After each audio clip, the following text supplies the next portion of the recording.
Guyyaan guyyaan lakkaa'amee barris baraan darbee barri jijjiiramaa dhufe Finfinneedhaafis aduun jijjiiramaa baate. Magaalaan kaleessa keessa jiraachuun miti keessa darbuuf haalota garaagaraatiin rakkisaa turte har'a misooma koriidariitiin waaroo dullumaa uffatte irraa muuxachuun magaalaa hawwattuu fi addunyaa irraa jiffachaa jiru taatee jirti. When I drove around in Addis Ababa, you could see people walking around at night because it is a lit up city. It is a clean city. Addis Ababa is a very thriving city. Every person should come and see the incredible development. Finfinnee keessatti naannoon Addabaabaayii Daalattii jedhamee beekamu masaraa mootummaa Itoophiyaatti iddoo dhiyeenya qabudha. Iddoon kun misooma koriidarii dura bakka qulqullina hin qabne barjaawwan beeksisaa sadarkaa isaanii hin eegganne kan itti maxxanfaman akkasumas seenaa keessatti iddoo namoonni haala mijataa hin taane dhagaa fa'aarra ta'anii gaazexaa itti dubbisan ture.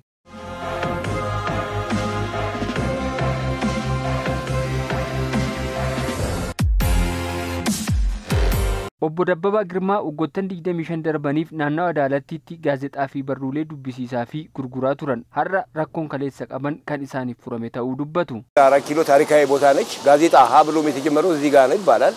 4 ኪሎን iddoo seenaa qabeettiidha. Hojiin gaazexaa iddoo itti jalqabedhas jedhama. Ani waggaa 25 fi roobaa fi aduu danda'uuni asitti gaazexaa dubbisiisaa tureera. Kunoo namoonni yeroo boqonnaa isaaniitti aadaa dubbisuu isaanii akka cimsatanii fi akkasitti bareechanii iddoo kana nuuf kennaniiru. Baay'ee hawwataa waan ta'eef karoora maleeyyuu namoonni karaa deemanii nutti goranii fayyadamaa jiru. Obbo Taaddasaa Ayyaalaw immoo waggoottan 16 darbaniif naannawaa Daalattiitti haala mijataa hin taane keessatti gaazexaa fi barruulee dubbisaa turuu himuun garaagarummaa kaleessaa fi har'aa gidduu jiru yaadachuun gammaduu himan.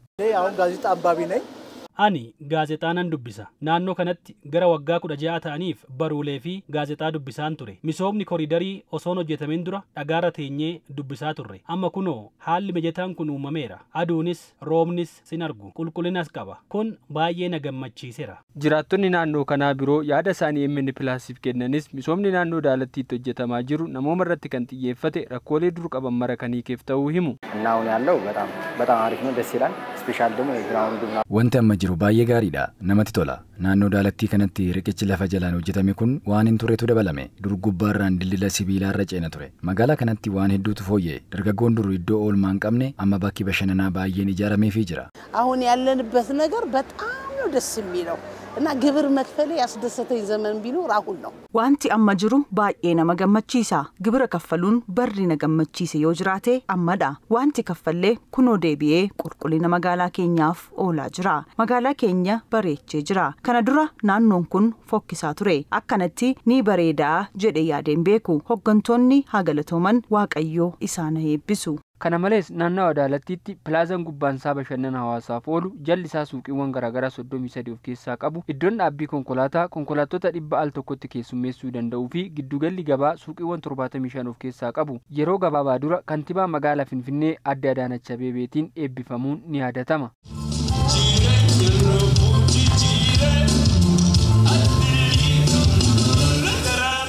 Egaa akka waliigalaatti akka magaalaa Finfinneetti piroojektonni hojjetamanii tajaajila abbanaa ta'aa jiran namooma irratti kan xiyyeeffatan kutaalee hawaasaa hunda kan giddu galeeffatan akkasumas carraa hojii bal'aa kan uuman magaalichaaf galii dabalataa fiduu kan danda'an akkasumas jiraattotaaf haala mijataa uumuu kan danda'anidha.